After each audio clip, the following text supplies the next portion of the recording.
Not many people in the barbecue world, these young guys, would have a clue about how to turn a pork belly into bacon. They won't make it a burnt end.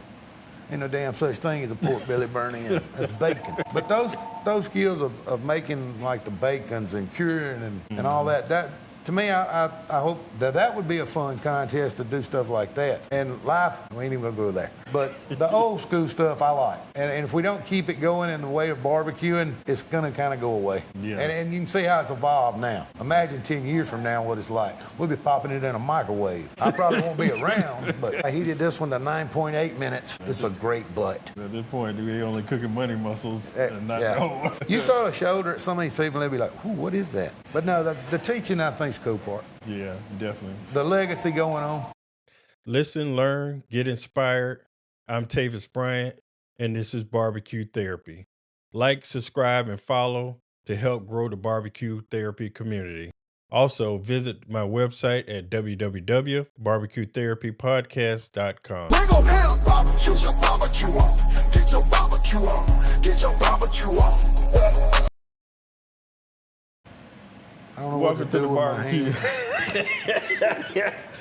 Welcome to the BBQ Therapy Podcast. Today, we're not sitting in a podcast studio. We're sitting inside a restaurant that represents decades of hard work, championship barbecue, countless miles on the road, and a lifetime spent chasing excellence. Every restaurant has a story. Every pit has scars. Every pitmaster has moments that shaped who they became. Today, we're going to uncover those moments. Not just how Hank Vaiden became one of barbecue's most recognizable names, but how a kid from Mississippi turned barbecue into a career, a business, and a legacy. Hank, welcome to BBQ Therapy. I got one rule, but you already do that. Speak freely and make yourself at home. What exactly you trying to say, Tate? That's why I like you. Thanks for having me. We're going to speak freely. Oh, yeah. That's how I like it. I have no sponsors, so I can't get canceled, so. That's good. We may work on them editing skills, but we're going to speak freely. All right. Let's take it back to the beginning. Take us back to where you grew up. Paint the picture for us. What kind of town was it, and what was the food culture for you growing up?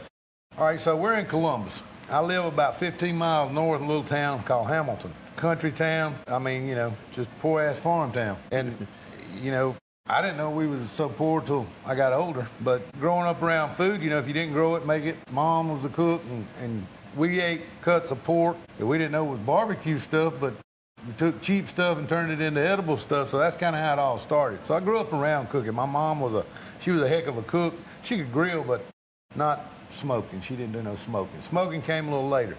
So fast forward how we got into it. So I've been around food all my life. I always loved to grill. But in 1995, we had a barbecue contest here in Columbus, called it Pig Fest. And it kind of had a reputation of being called Drunk Fest. But a lot of people would cook and have a good time, so I got invited and went with these guys. And I figured out later in life what a party team was, and that's what they were. They had a party team. They liked to cook. They had a party team with a party addiction with a cooking hobby. So I went with them, and all they cared about was the party, and I'm like, but I seen these other guys pretty serious. And a friend of mine was doing his name Larry Turman. And he came over to me and he says, "Hank, if you want to learn how to play this game," he said, "come cook with me." And his team was Magnolia Smokers. So I started cooking with him. So I was a kitchen guy, then I become a night guy. So you got to learn this by steps. And he showed me how to play the game of comp barbecue. And I promise it's a game. But he showed me the stuff you had to do. And you got to be a good cook, but you got to hit your marks. But there's a few things you learn along the way, the game part of it. But that's where I got into comp barbecue. So in 96, started cooking with him, and he decided to retire. 2000, I started Hank's Barbecue. Back in that day, I lived out in the middle of a cotton field, so we called it Cotton Patch Cooking Crew. In 2000, that's when I started. Well, in 17, all these marketing people, we had the rubs and the sauces. He says, "I'm confusing people," so that's when we become Hank's Barbecue. So since then, we've been Hank's Barbecue. We've been fortunate to walk some pretty good stages. We've won some accolades along the way. Had a hell of a good time doing it, but we always want to win. Yeah, definitely. But that's kind of the history of it. And every time you go out, you're going to learn something. You're going to learn it all at once, but that's kind of it. It's not no real big fancy story, but in 2007, the company I worked for, of course, we've been cooking comps and pretty successful, said, "Hank, you either can move to Dundee, Michigan, or St. Genevieve, Missouri." And it's not nothing I did. The good Lord did everything, but everything just kind of fell into place, and we opened Hank's Barbecue, and we've been going ever since. And so I never would have thought, like I told you as we was talking earlier, somebody would pay me to eat my stuff. I never thought I'd be able to do a barbecue restaurant, 'cause I never really thought about it, but that's kind of always the dream. I wanted to be in the barbecue. I don't really care about, didn't really want to be a personality, but I've loved cooking, and you can watch people when they eat, and you can know if they like it. Yeah. That's what gives me the most gratitude. Now, when we go cook, I like respect too. I want to be, respected by my peers. You're not going to win them all, but you want to. But when these people come in here, it's just like a contest. Every day, the person's a judge. So I get judged every day. So I get to compete every day. Yeah. And we've been very blessed with it. And you got to sample some of it. So, that's what I like about it. And that's kind of the story. It's not a big flashy story, but barbecue has really been good to me, just like baseball. Yeah.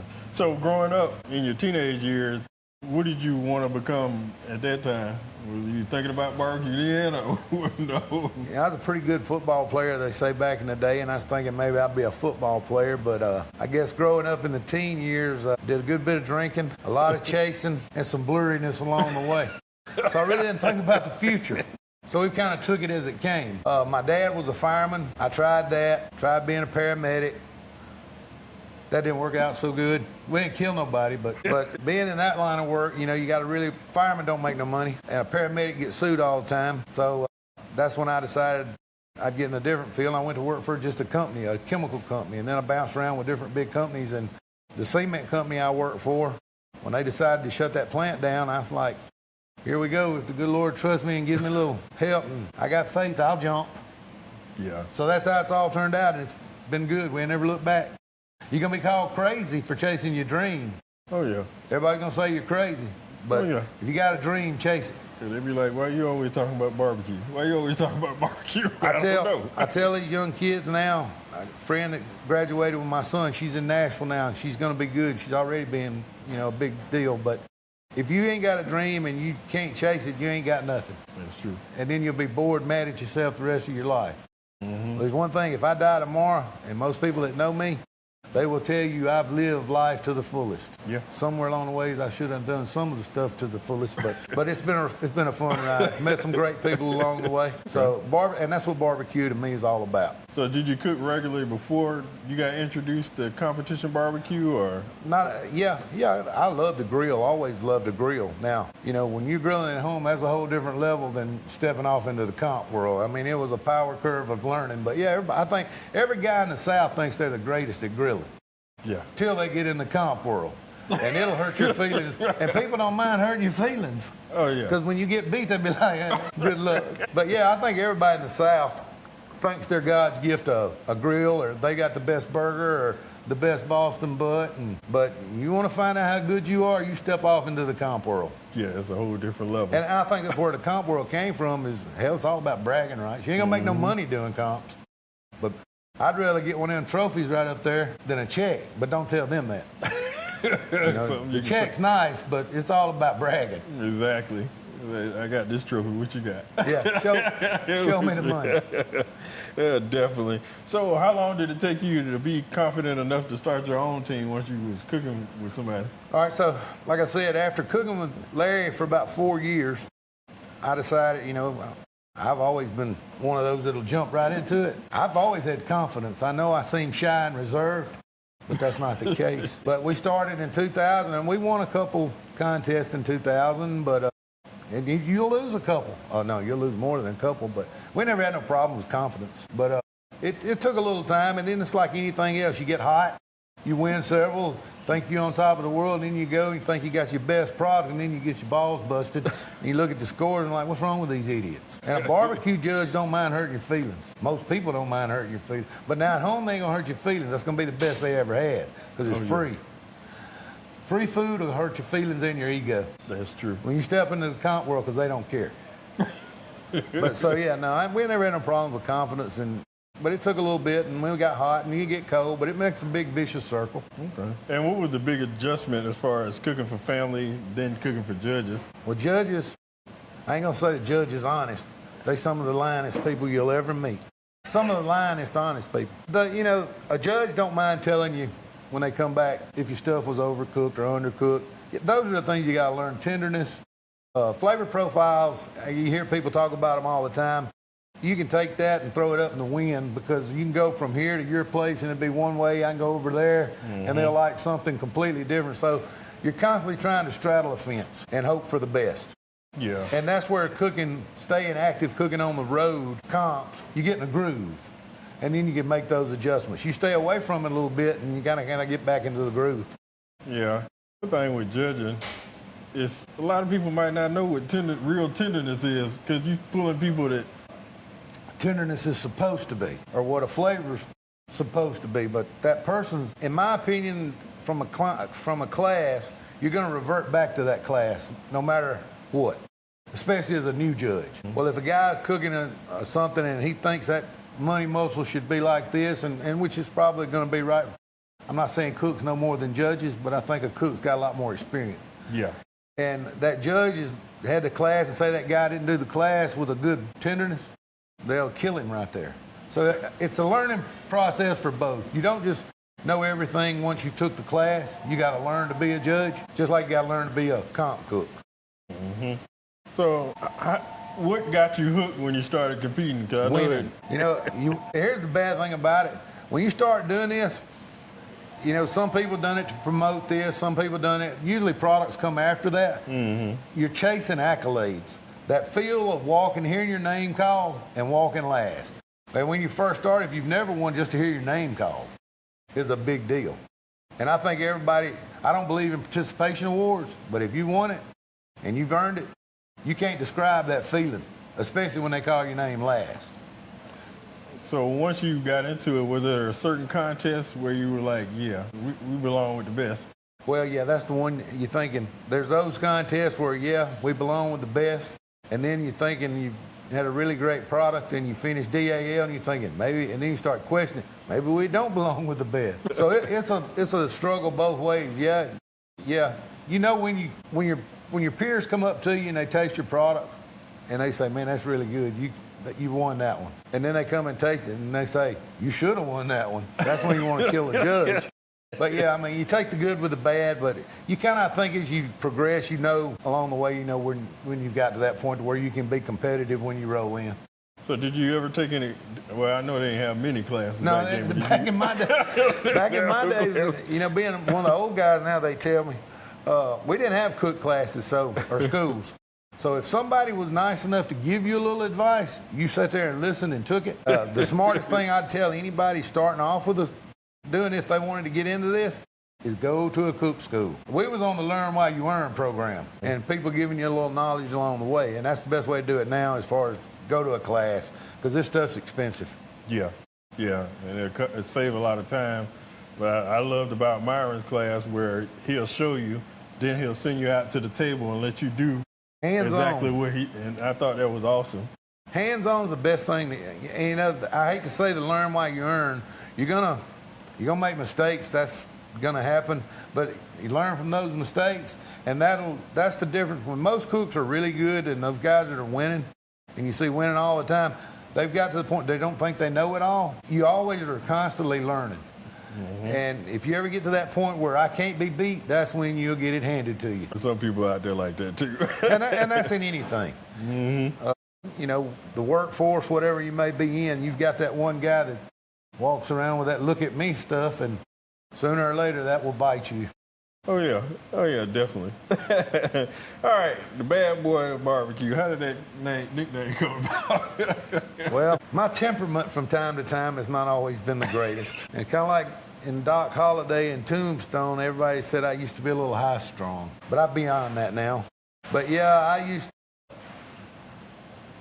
I could lose my temper and sometimes would talk harsh to some other people, and we would have confrontations, and that's kind of, I guess, where that come from. And I didn't like to lose, and I'd throw stuff, and so it was either get called an a-hole, or I guess they dressed it up and said I was the best. But most of the guys know that the guys I cook with, if you mess with one of us, me, or you got the rest of us to deal with. So I guess that's where it came from. Right. I'm really not that bad of a guy, but I don't like to lose. Oh, yeah, I understand that. And did you embrace it when people started coming up with it? Honestly, I'll be very honest. I've always had thick skin, but it kind of hurt my feelings because I've always tried to be one of the people that if you needed some help, I'd help you. But I guess other people didn't see this ray of sunshine I am. But no, Yeah. So you're like the Detroit Pistons of barbecue. Well, I don't know much about basketball, but that's kind of like the Oakland Raiders of the old days. Oh, yeah. We didn't walk away from much. I mean, you shouldn't really. But sometimes that can hurt you. Sometimes, but I guess But they'll respect you, though. either that or hate you.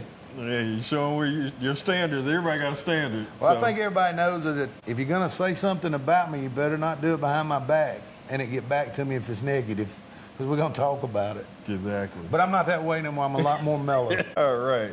And let's get into the BBQ Pitmasters. How did that opportunity come about? It's kind of cool. Pitmasters, I think Pitmasters elevated barbecue world.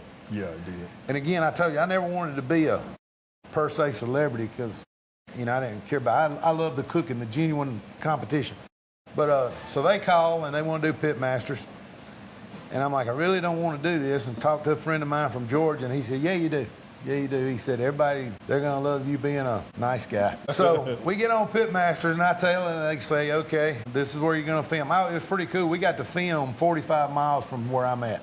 Oh, wow. Yeah, in Tupelo, I don't remember what they call that contest now. They don't even have it, but that's where we were. So I didn't do a whole lot of traveling, but we got to film up there. It was really cool. Being on TV was cool, and unfortunately, I had to be the bad guy there too. They wanted me to be, say this, say that, or maybe you don't need to say it like this, but I was quite vocal on when I would cook, but I forgot about having one of these little things on. And I get aggravated myself and say something very unchristian-like, and everybody's heard me. But Pitmaster was really cool. I think it elevated it, and it was fun to do.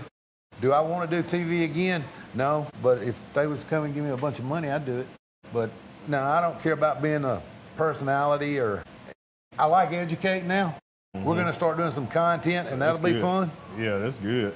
But as far as if I had to do a show, I wouldn't want to do that. That's not my gig. I like to cook and enjoy people. Yeah, that's what it is. And I want a banter. I like bantering.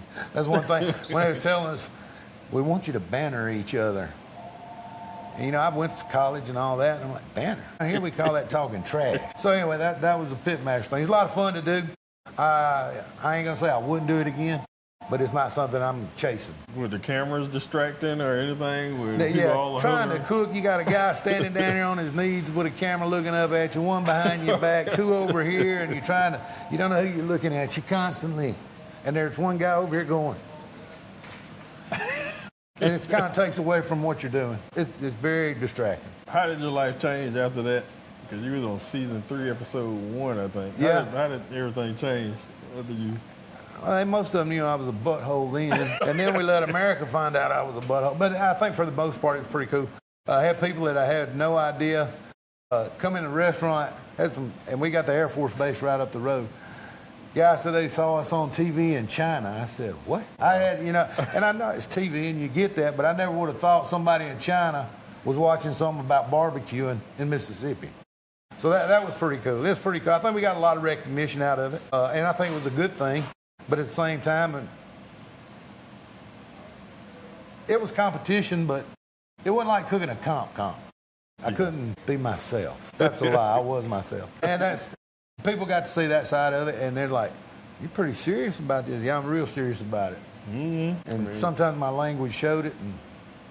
And you understood it. A lot of money on the line. Yeah, it was. And then, of course, that's like you asked about the accolades of it. Getting beat 45 miles from your house, well, then you had to listen to that trash talk. So, humility, barbecue will teach you 2 things, how to win and humility. Yeah. If you learn how to be happy for other people, you see one of your friends win, you be like, hey. And that's true. I think me and Myron have been friends a long time. I think and we would go head to head, and when I think I beat him for the first time in Grandin, he was the first person off the stage to hug my neck. And you can't describe how that feels. To know and you ask that question, that's when you know you're there. Mm-hmm. When those guys, and they come and congratulate you, even though they want to beat you, they still congratulate, that's when you know you're there. And that's when you know it's family. Cool. Now, we may argue some and get into it, but they're still family. I can only imagine. All right, let's talk about the restaurant here. So, when did the idea come into your head about, hey, I want to start a restaurant? You really want me to be honest with you? when I knew I was either going to find something else to do for another company or try something on my own. And I didn't want to move to Michigan, like I said. I didn't want to move to Missouri. Nothing against those states, but I kind of like being down here. And I'd always kind of wanted to do it, but, you know, and I've never been afraid of taking a leap, but it was either now or not. And I talked about it with the big man, and I said, I've got faith if you've got faith. And we opened up in 2007, and we've been really blessed. We ain't looked back. We've done really well here in a beer joint that was built back in '41. And when we was remodeling, this lady pulls up in a car, and she says, gonna be another beer joint? I said, no, ma'am, it's gonna be a barbecue joint. She said, it won't last 3 months. Wow. And here we are almost 20 years later. And we're not if you probably pulled in, you're thinking, it's a dive. It's kind of a divey looking place, but it's a barbecue joint. Yeah, and to me, it's a traditional old barbecue joint. And I like the old decor look. So what made you choose Columbus out of all the places? Well, it was close. I didn't want to move. I had just got married, just built a house, and I stress tested my wife real early on. Now, here's the funny part most people don't know. This company I work for, and we won't call them, but I've always liked a practical joke. Well, I was doing a little practical joke at work, and we had safety huddles. Well, we made a thing that went in the board about the safety huddle, the topic that week, and I didn't think about one thing, and they had bombed Oklahoma City. And we said, come into a control room near you. It was a chemical plant. Violence in the workplace. And we drew some cartoon figures. Well, HR didn't find that as funny as we did, and I got fired. So I just got married, had a really good job, built a house, and then have to come home and tell my wife, guess what, I got fired. Yeah. So we stress tested everything from the beginning. Wow. Yeah. Now, a lot of people don't know that part of Hank. And when opening up, what were some of the biggest hurdles that you had to go through opening the restaurant? You know, my uncle was probably my biggest asset. He was a businessman, he had an RV dealership, and he knew business. Well, Hank just knew work. You know, learning the business side of it, but trying to please everybody is not always a good thing because you're not going to do that. That was the hardest thing to learn, that I can't please everybody no matter what I do. But trying to do it and being consistent will make it work. And old guy told me from the restaurant business, he said, Hank, and he was out in the middle of nowhere and he did a steakhouse. His name was Mac Taylor. He said, if you cook good food, he said, people will come. He said, all you got to do is cook good food and treat people right. And that's what we try to do here. I let you taste everything. You got to eat some. We cook it fresh every day. I'm going to be the same way. We may run out at the end of the day and not enough, but it's not going to be warmed up barbecue, period. Yeah. And you try to treat folks right, give them the best bang you can for their buck. You know, everybody's got to make a living. I don't try to rape nobody on prices, but I want to give them a good product. If we can make some money and stay in business, pay all the employees, and keep doing what I love, that's what I like about it. Definitely. That's definitely the right way to do it. So what do you think separates restaurants that survive from restaurants that come in business and disappear quickly? I think people making shortcuts. Like I said, cooking fresh may be more of an aggravation. And you may run out. That may be a downfall, but giving them a half-assed product and charging premium prices, you may get away with it twice, but they're not going to come back a third time. And that's something my uncle always told me. He said, if they come and it's not good the first time, he said, they might give you a second try. If it's not good that second time, they're not going to come back. That's true. and I don't like, you know, if what you see here you get is what you're going to get if it's to go. It's just in a different container. I want you to have a good product and a good experience. And I did a thing on a little quick post about a month ago. A friend of mine had a restaurant, and somebody went in, thanks to social media now, they get on there and I call them keyboard warriors. If they had said something to him because they had a bad experience or bad product, I don't remember what it was, but they didn't say nothing. They go and get on social media and bitch about it, but that didn't solve the problem for either one of them. And I know the guy, he would have corrected. If you had a problem in here, and you said, Hank or Christy, my manager, we'll correct it. We'll make it right. But you got to give them a good product and treat people right, and I think that's the big thing. Everybody wants to be treated right. Most big companies, they got a protocol to go by, and they're going to go by that, and they're going to like, well, I'm sorry, it was bad. Good luck. Have a nice day. True. And but I take it personal, and I think most of your good restaurants take it personal. You know, I want you to have a good experience. Give me a good experience. We'll fix the problem if it's fixable. Yeah. But I think that's where most of them fail, is they don't care about their customers. They worry a lot about making money. Well, if you do it right, the money will come. It's kind of like in barbecue. If you keep doing it, the wins will come. But it's a process, and you got to learn. But the biggest thing, you got to treat people right. Exactly. And they'll remember this place as well as, hey, I went to Hank's Barbecue and great atmosphere, great food, everything was fresh. And they'll tell two other people, and they'll tell two other people, and there you go. I mean, you're right, and that was one of the biggest things. My uncle was kind of my mentor. My dad died when I was 7, so he was kind of my father figure. Well, he'd been in business 50 plus years. He told me, he said, you can buy as much advertisement as you want. He said, the word of mouth is the best advertisement. Exactly. And I've seen that to be true. Mm-hmm. And the one thing that you asked about the failing, you got to have a good plate all the way around. The center plate, it can be great, but if your sides suck, it'll kill the whole thing. It's kind of like attaboys and screw-ups. One screw-up will knock 10 attaboys down. Yeah. So if you give them a good plate, solid plate with good sides, you'll be fine. I mean, I think that's where a lot of them mess up. Everything's not consistent. That's true. And I take as much pride in my baked beans as I do as in my pulled pork. Mm-hmm.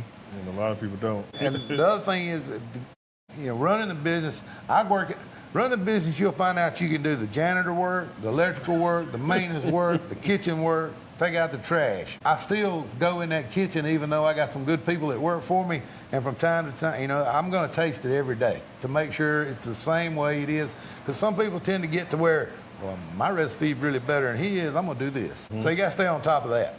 Okay. And what item on the menu best represents who Hank Vaiden is as a pitmaster? I'm going to go with the pulled pork. I'm known for cooking hogs, I guess, in the comp world. I think that's what everybody seems to do, but I like cooking all of it. Brisket, I think everybody makes really too hard. Brisket, you can cook it hot or fast. We do low and slow because we're going to cook the pork low and slow anyway, but I think the pulled pork does. Okay.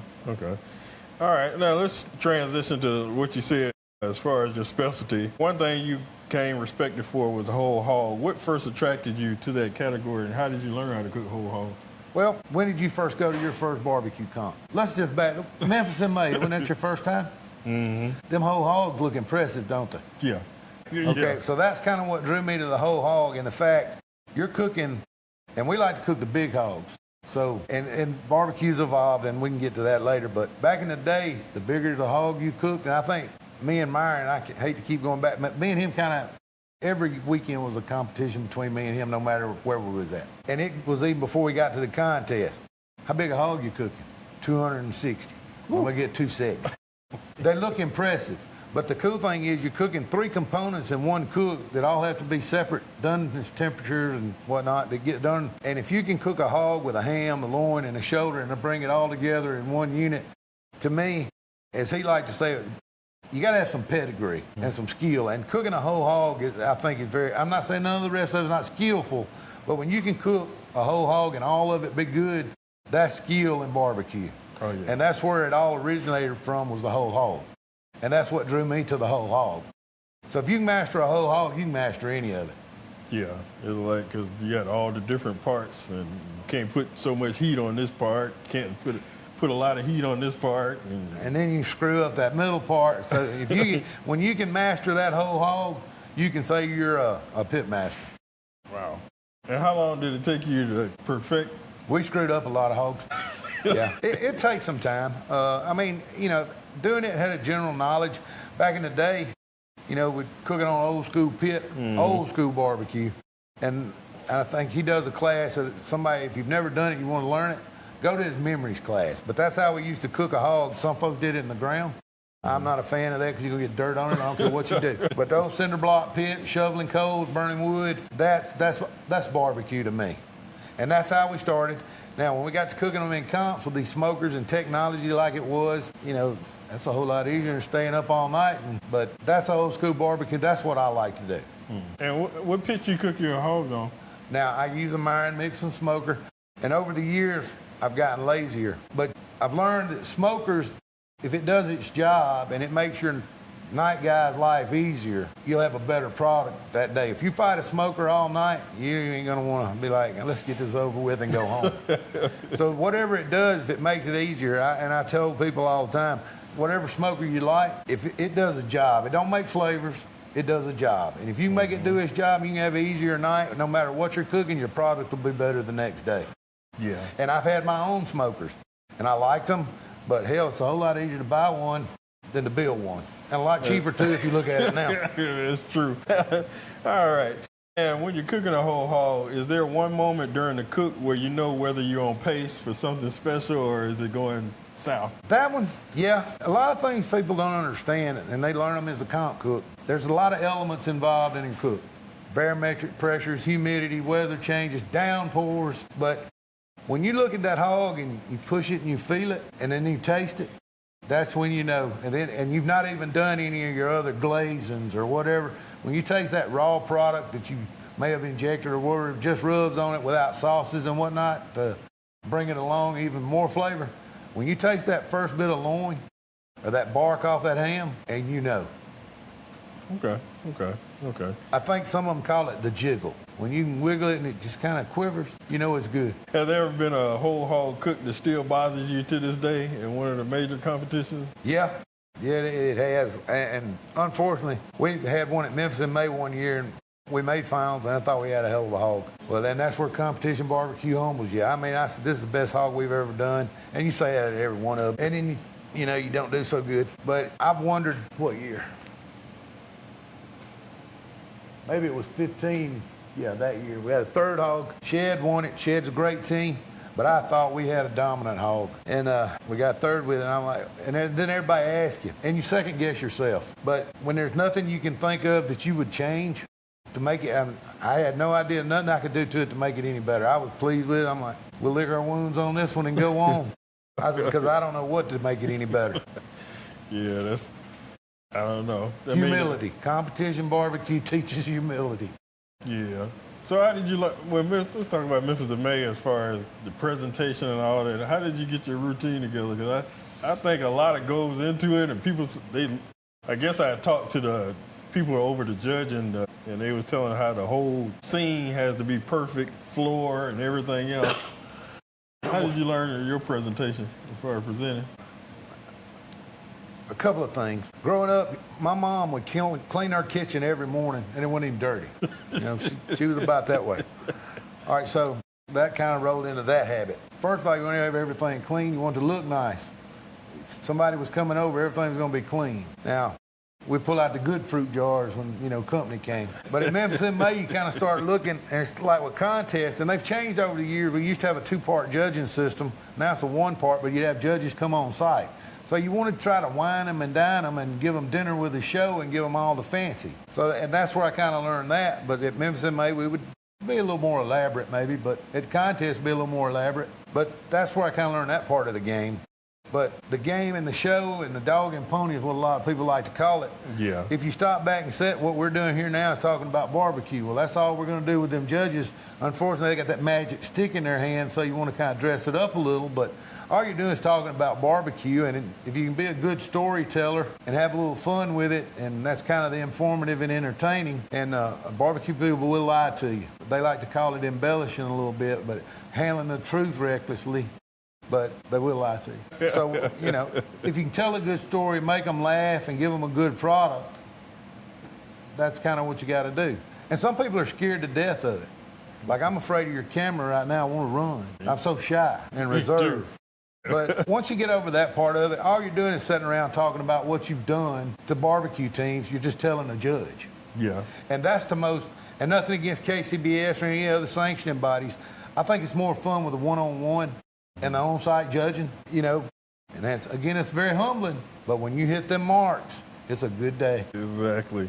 All right. And if you had to change one thing in comp barbecue, what would you change? If I had to change one thing in comp barbecue the way it is now, I'd go back to the big cuts of meats. Everything evolves, and I get that, but I guess I don't like evolution so much. But we're cooking pork collars. And I don't mean to be ugly, but, you can only dumb it down so much. And I don't believe in participation awards. I like the big cuts, the shoulders, the big briskets. MBN, we're cooking pork collars now. That ain't like cooking a shoulder. And that's fine if that's what they want to do, and I'll evolve with it. But I prefer the bigger cuts. I think that's where the skill set is. If you're going to do it, I think you got to have the skill set to do it. And again, like I said, I don't believe in participation awards. I'm not going to didn't nobody give me a break when I started. It was play by that rule. So some of these people bitch and gripe about, I've never done a presentation or I've never cooked a hog. Well, I don't go sailing because I don't have a sailboat and I don't know nothing about it and I can't afford it. So whatever the game is, play that game. Yeah. But the big cuts, I like the big cuts. Okay. And I mean, yeah, I think they're making it easier for a lot, and then technology is making it a lot easier as far as what we're doing in comp barbecue also. Instead of just getting out there and grill, people rely on technology sometimes too much instead of, like you said, how skill set, putting your hand over the thing instead of sticking temperature. But like we was talking earlier, like what you just mentioned, back in the day, we had gauges on them, but you put your hand on it and count to 10, and you knew it was about 250 degrees. Yeah.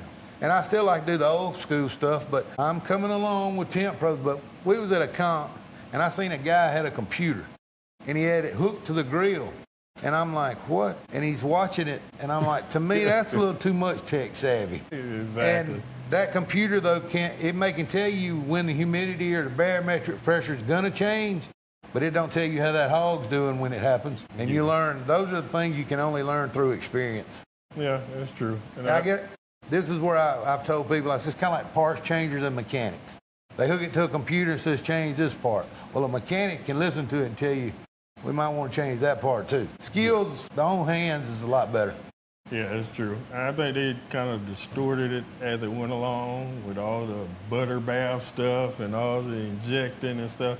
To me, I think just grilling is getting out there and just grilling without all the extra stuff, because it should be the same as far as if I'm eating it versus a judge eating it, to me. Now, you're fixing to get ridiculed at what you just said. Barbecue judges are going to send you hate mail. All that pumping it with sugar and all that stuff. I mean, it kind of makes So you think it needs to be traditional barbecue? Yeah, just regular barbecue that you can eat. Well, then you're going to take them judges out of the picture that took a class to become a barbecue judge and got their magic pencil. And we talked about this earlier, since you've touched on that. When you come in my restaurant, you're going to eat eating barbecue, or what I call eating barbecue, not my comp barbecue. Because it does not taste, it tastes like pork, but it's not all pumped up with injections, sweet sauces, because that's all preferential stuff. It's a commodity or a condiment, not an ingredient. And everybody's different about that, but I'm with you in that sense. Yeah. I think we are overthinking it in comps. I think I would love to go back to old school tradition. I don't care what kind of pitch you use, but old school smoky, salty, savory. Don't nobody want no damn sweet barbecue, but a judge. And that's where we've got to it. I like the old school flavor. Like I let you taste this morning, salt, pepper, pretty simple. Barbecue, eating barbecue. I want a piece of chicken that looked like a piece of chicken. Exactly, not the one that looked like a cupcake or a lollipop and all these other. No, I'm not that. I'm with you on that. But if you're going to be in a comp where you got to play the game. Yeah, that's true. But in Hank's world and in eating, I'm not going to play the game. And you hate to say this, I don't really care for what we do with a comp as far as eating. That's like steak contest. Yeah. One bite's all you want of that steak because you couldn't eat the rest of it. It's too salty. Yeah, that's true.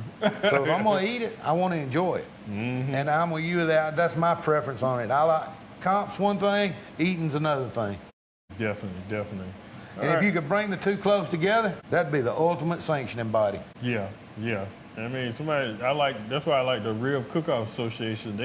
They grab anybody to be judges, regular people to come try and judge their product as far as being a judge instead of having classes and all that stuff. Because I've never cooked once. I don't know how they do.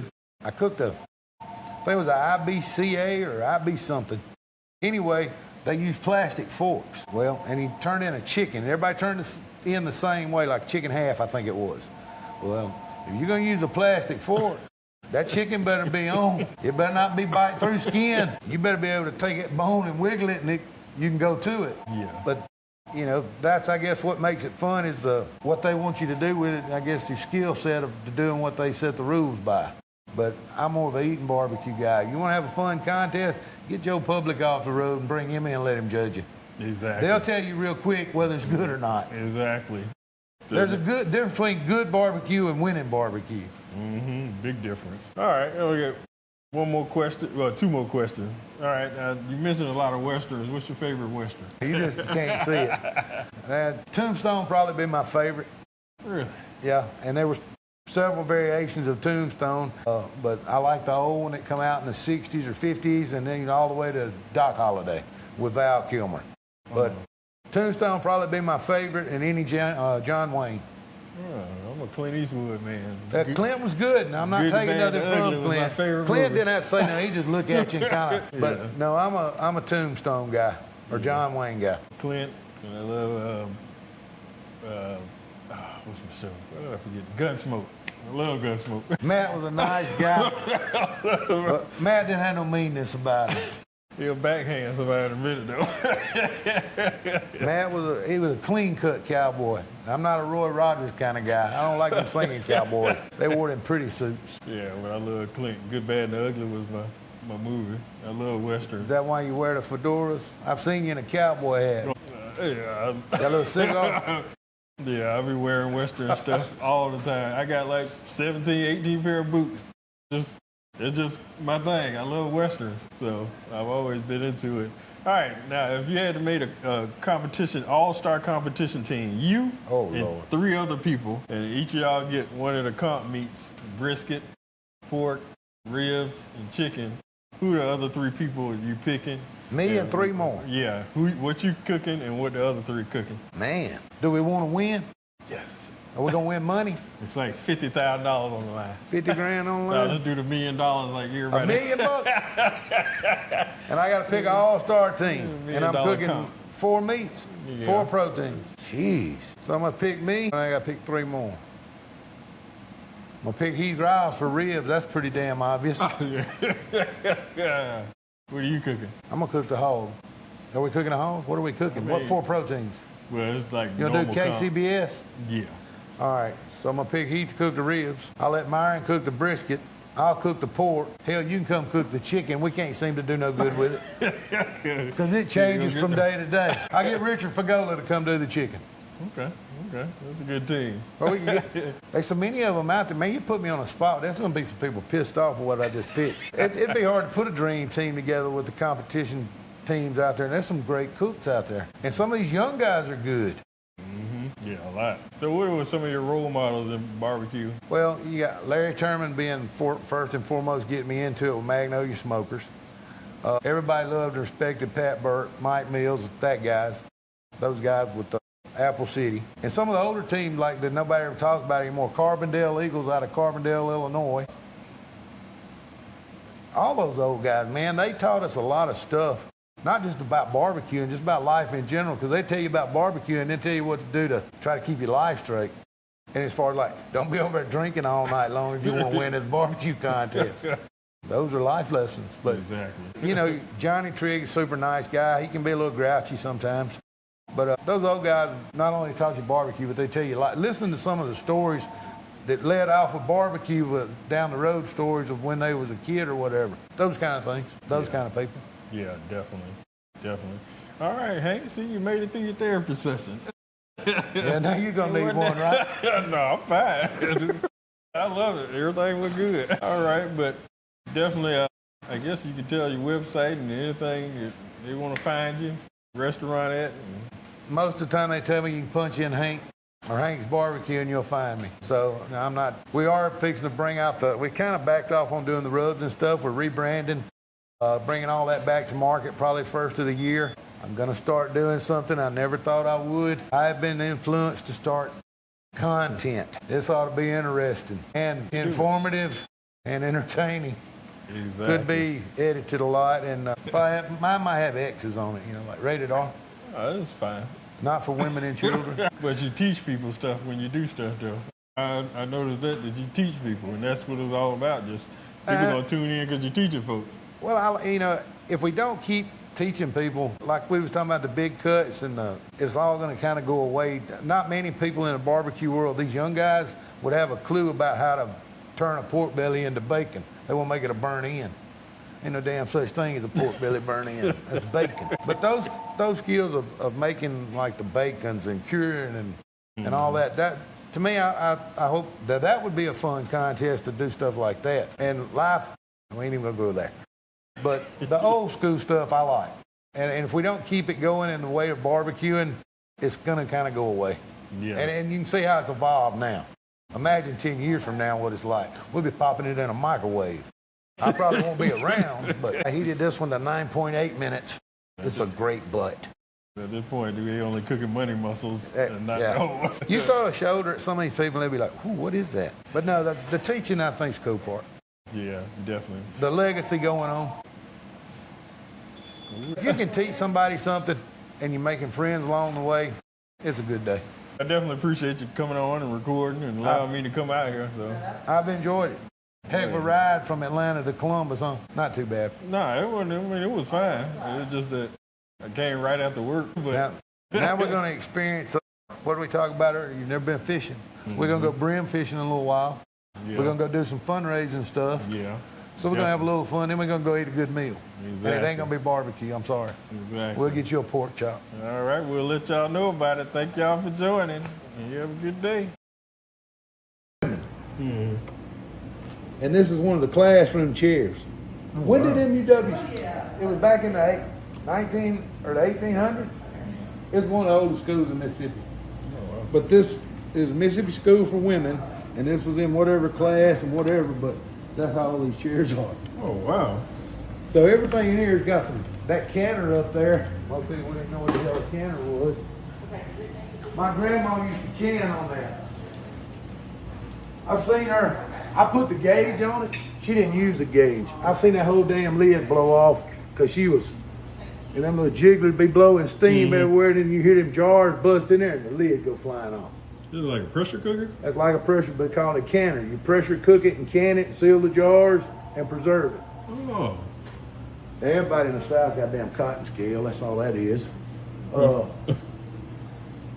Percolators, but see if you can find me a metal fuel tank. Oh, and don't forget them high-tech mixers, firefighting equipment. This is one like my dad used to wear. This wasn't new, well, they're probably different traditional style helmets, but that's a newer, that's from back in the 60s, 50s. And I got an old leather helmet that was leather. This, a lot of folks won't understand, it's a rotary dial phone. Yeah, kids don't know. What you do? Kids don't You know have about to that. pick the number. You can't text on it. This is a carbide lamp. A lot of folks say, I have folks come here now. Guys coon hunted, you fill this up with water, put some carbide in it, a flint, you light it, you burn, and it was a lamp. Like you see these coal miners wear? Yeah. Set a lot of woods on fire, but if you lay it down. Old hubcap from a DeSoto, we like all kind of old shit. Oh, wow. But old cooking junk, like this right here. Can openers, church keys, canning stuff. I lost a lot of fingers with this thing. My mom makes coconut cake. This section right here. She want me to grate the coconut. A lot of people didn't know they was eating my knuckles. I didn't tell them. Yeah, I'd be scared of that Measuring thing. spoons, old porcelain water. And people bring me this stuff. Now I got a bunch of this crap at home, but these old water things, I've drank water out of one of them before, in a water hose. Yeah. But I like his old stuff. Huge That's Elvis cool. fan.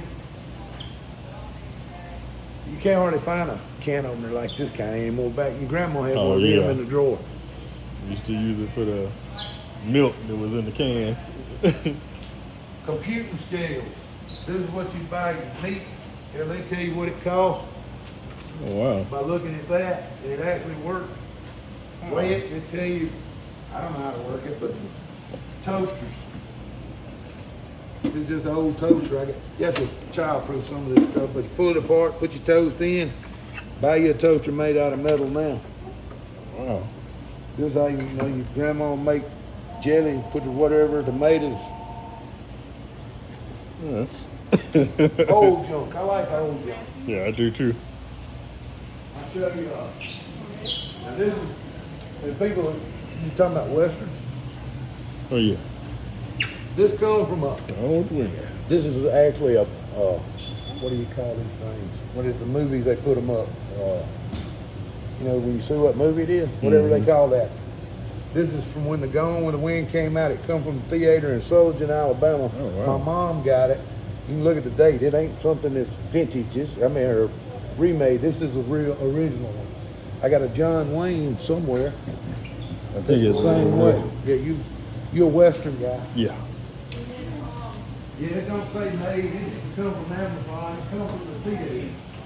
these were my mom's, but Look real. sometimes you have Nice. to keep it so people don't want to mess with it. Exactly. That's one of some big Elvis fan. When's the last time you seen a velvet painting? Yeah, That's that's a back wow. in the day.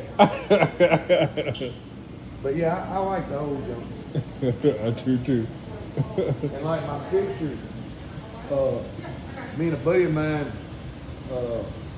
made those light fixtures about 010. Like this was Marlboro sign.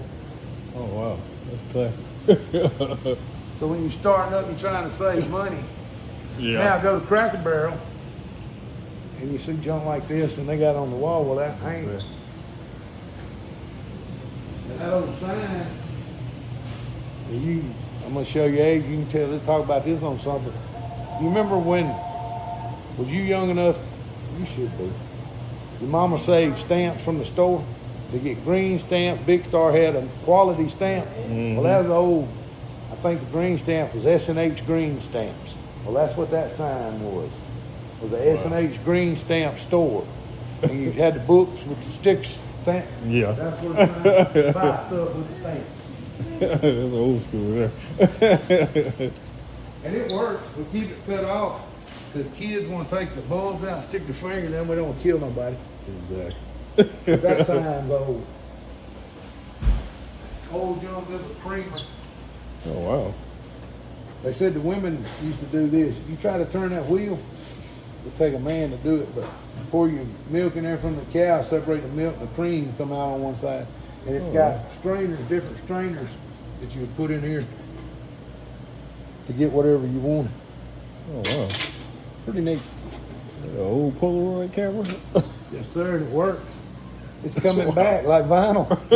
You can buy film now. And they'll come in, they'll show their family. And then we get them from all over. This was when I was down here 10 years ago, or it's pretty cool. So who idea was to write the names on the wall? You know, who's going to do the, Morgan Freeman's got a restaurant down in Greenwood or somewhere down in Delta. And he let them write their name on $1 and they do it on the wall. Oh yeah, I seen something. Well, I heard a story about the state tax commission come in and saw all them damn dollars and made them pay taxes on them. I think I'll do dollars. I said, but you signed the wall. And we started letting them sign the wall. And we painted all this, everything looked nice. And next thing I know, you look around. I'm like, damn, there's been a lot of people come through here. And I like to go around every once in a while to read some of the stuff. And I have to tell someone that got excited. Alabama folks, football fans were weird. I don't, but they think that they're, I said, look, this ain't about football. I mean, you get to looking though and you'll find Alabama this or Arkansas. We ain't doing that, just sign your name and move along. But some of the stuff they write's pretty cool. Some of it I've had to cover up, they got a little graphic with. And we start over. That was the first one. But I mean, it's pretty neat to walk around and when you've seen it bare and think. And now you got people looking at where they can sign their name. Yeah, it's different. But that's where it's been. We're going to do the dollar thing. I said, shit, I don't want to pay the government. Yeah, I've seen restaurants got dollars everywhere. So I just let them sign the wall. And then some of them broke, you know, hell, I can't remember some of them, but they proposed here, and I know, like, you want to propose in a barbecue joint? Real romantic. I think I proposed to my wife in Las Vegas at the Gordon Ramsay restaurant. Restaurants have to draw from marriage, but it's pretty cool. But them pilots, they'll come in and they got, you know, like Top Gun, Maverick, they got their, whatever they call call signs. They'll put that on there. But just coming around reading some of them pretty cool. Some of them pretty funny. Oh, wow. And then, of course, you got them old traditionalists. Dylan and Catherine were here. That's love. That's true love. Wow. You have to watch kids go. I think it's a big color board. Yeah. A color board. Yeah, my kids have a field day on it. It was cool. It was nice concept. I just did it to be different. Yeah, it is different. That's like, you know, we do a white potato salad instead of a yellow. I personally like the yellow. But the only reason I did it, every barbecue place, and I don't do French fries. That's something we should have talked about. Back when I was a kid, you go to a barbecue joint, you got slaw, potato salad, chips. I didn't do French fries. I didn't do French fries. I didn't want food with the fries. I started up on a limited schedule with staff. Yeah. And monetarily, so we did potato salad, coleslaw, chips. And everybody comes in, well, why don't you do fries? Well, I don't want to. I love that white potato salad. The potato salad was good. It was good. So, you know, everything, I guess, about it. But I did it because I had a limited budget, didn't know if it's gonna make it, hoped it would, and it seemed to work, so I was kind of stuck with it. Yeah, yeah. Like that, you got a flashlight down here? Yeah. Put your phone on. Plastics. But we got some old junk. Yeah. So yeah, we got old junk. When's the last time you seen a ham in a can? Yeah, it's been a while. Well, in West Point, Mississippi, about 20 minutes from here, that's where Brian Foods was. Wow. You know, Hormel used to make the little. Yeah, Hormel. Yeah, you got the old coffee cans. We got all kind of old junk. Wow. It was cool. You know, truthfully. That's like this right here. How do you say that? That's with a T steeple. Oh yeah. Oh wow. People bring me stuff like this all the time. Old thermometers, you know. I'm a junkie for old stuff. I do too. But if it still works and it's around, that means it was better than the new stuff. Now you got throwaway TVs, cell phones. Back in the day, little small TVs cost just as much as those. I got one of the old one with the fat back on it. Yeah, weigh 500 pounds, take 5 men to move it. And they cost just You as go much pick as up that. a 70 inch or 80 inch, and when it quits working, you throw it away and don't take but one guy to hang it. Exactly. And the old hand too. Now this is, because I know they're not really cool to look at. A friend of mine brought me these, and the story behind it is they was in Parchman Penitentiary. Mm-hmm. And this was one of the things, they made stuff out of beer cans, Coke cans, but prisoners made cool, this from though. Parchman. Well, somebody put a lot of time in making that sailboat with a beer can. And a train. A train, a helicopter. Now some of the stuff I get may be a little different, but I thought it was pretty cool somebody did that. Wow. That is cool. I probably would have slung it before I got it made. I wouldn't, but I guess if you're incarcerated, You got plenty of time. you got plenty of time to do it. Now the other cool thing I guess about it, of course everybody's signing the wall. We've had pilots. Now this one you probably don't want to, but I'm gonna tell you a story about it.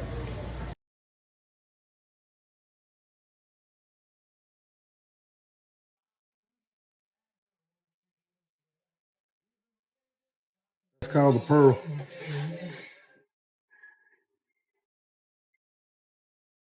This money muscle right here in the comp won't do shit for you, except get you beat. But in the eating world, that's delicious. Everybody likes to talk about tube meat. Vinegar 1 or 2? Vinegar 2, raspberry smoky, and Oh, bring you won't me smoke it. bring me the championship rub and the sweet heat. Championship rub and sweet heat. Yeah.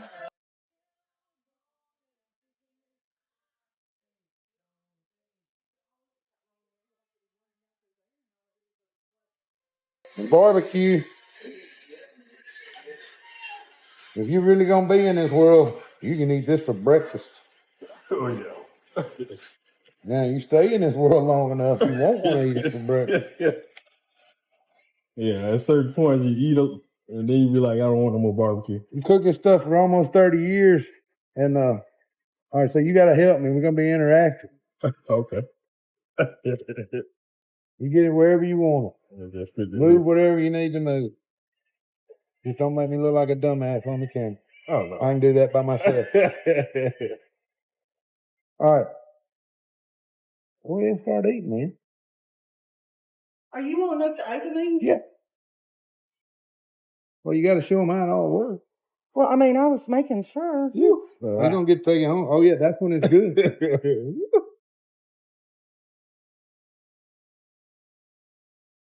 The other white meat.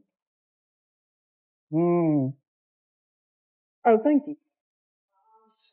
Plain barbecue smoked pork. That's it.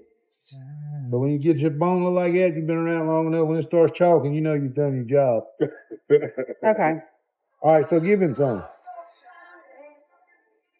Now, in my world, you don't want to mask, you want to enhance. Just lightly dust it with little bow bubbles, and then you start playing with sausage. And then we'll develop your flavor profile that you like, or you may not like.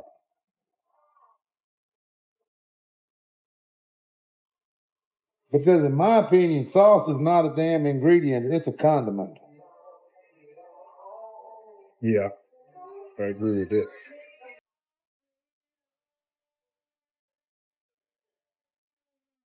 And everybody out there's got a great rub. Ask it. Exactly. For the Boston Bud, if you do it right, everybody's like, I don't know how to pull meat. It'll tell you what to pull and how to pull it and when to pull it.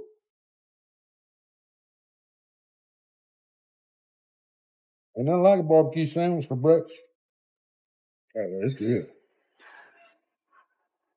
Now, every sauce will change your flavor.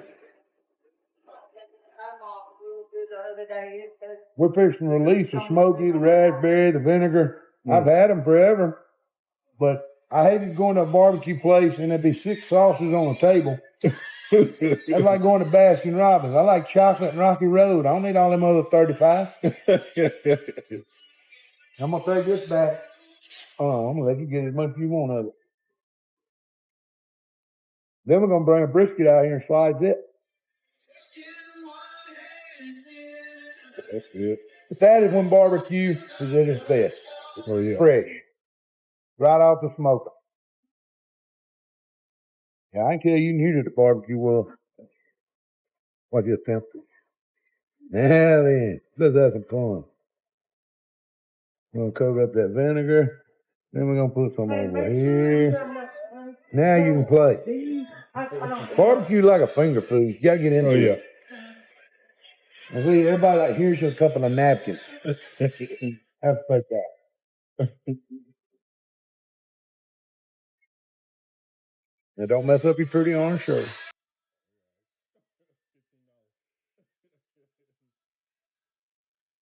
It's good. But my favorite is the heat. Now the heat ain't gonna burn you up, but it's gonna warm you up the more you eat it. It'll come on the back. Oh, yeah, it's coming. And it'll keep coming. Woo! Real men like it hot. Woo! And that's not my hottest. Really? I had a guy come in one time sitting right over there. Oh, you can't make it hot enough for me. You ain't got nothing. I got something out in the truck. 7 years later, he still tells me not to make it hot. And you know when you got them? Because I sit back there and watching them on the camera because I didn't want them to know what I was doing. When they start going, you take your hat off and they do that. When you make top of their head sweat, you got them. And that's when I come out and I asked him, man, you need to go out to your truck to get that. He said, man, he don't know what the hell you just did. He said, but don't do it again. That's the hottest shit I've ever ate. He's not asking me to make it hot no more. And he won't get nachos if I make it. But ain't that good barbecue? Oh, yeah. It's just barbecue, though. It ain't nothing special. Yeah. That's eating barbecue. That's how it's supposed to taste. Now, you talk to a comp guy? Oh, no, hell no, that won't do it. No, it won't. But if your public is paying me, that's what they want. Mm-hmm.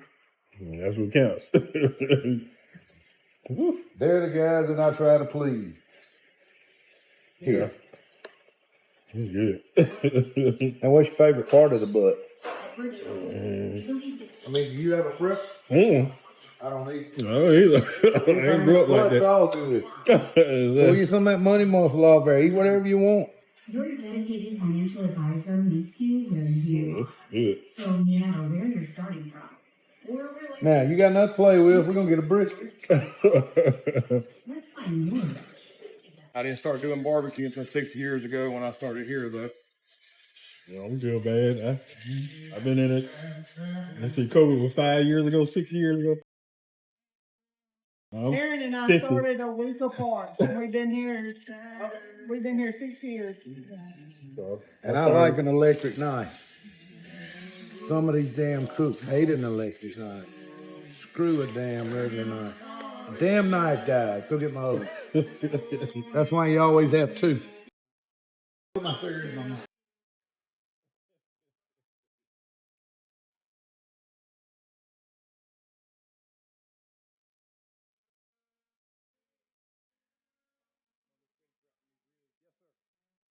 Now, to me, when fat, everybody talks about, oh, the flavor's in it. Well, there's certain spots on the brisket. I like that little bit of fat. But the rest of this shit's gonna come off.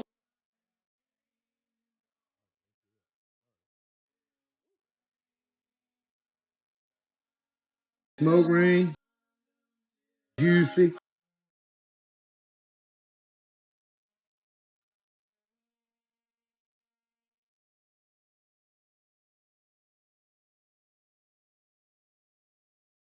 Oh, eggs it stays right. Like this one's charged. Good, thank you. I said, I hope it is. I hope it is too. One charged up. Give me my thing. Yeah.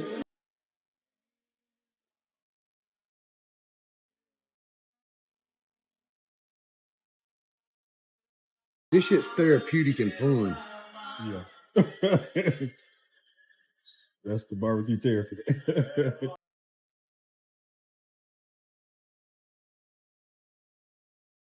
Brisket. Without being masked.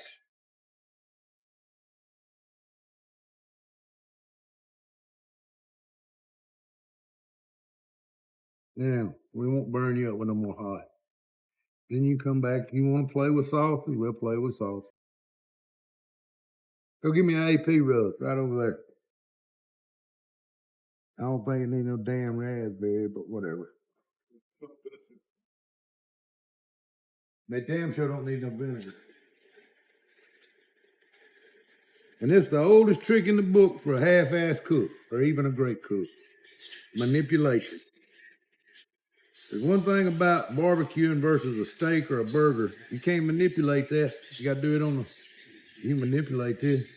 I'm going to make your taste bud taste that first pop. That's a competition trick. But it ain't no trick.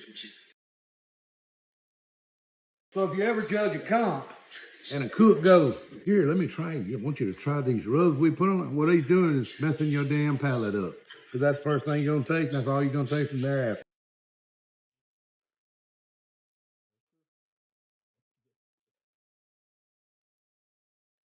That's the part of the game you got to play. But it ain't bad brisket. No, this is good. I don't like to inject them here. I don't want to inject them. I want to taste the beef. Brisket's got a unique flavor, just like beef ribs. Every cut of it. We'll do you some more. Now, everybody, I don't do burnt ends here. If I'm going to eat brisket, I like it from this end. I want some of that fat in it. You need to do that with it. I'll do the work for you.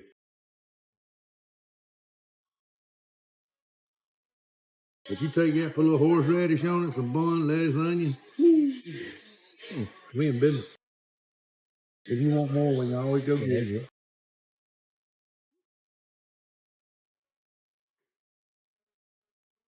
So every morning, I taste this stuff. Thank you for joining us for another therapy session. And remember, like, follow, and subscribe to help the barbecue therapy community. And also visit our website at www.bbqtherapypodcast.com.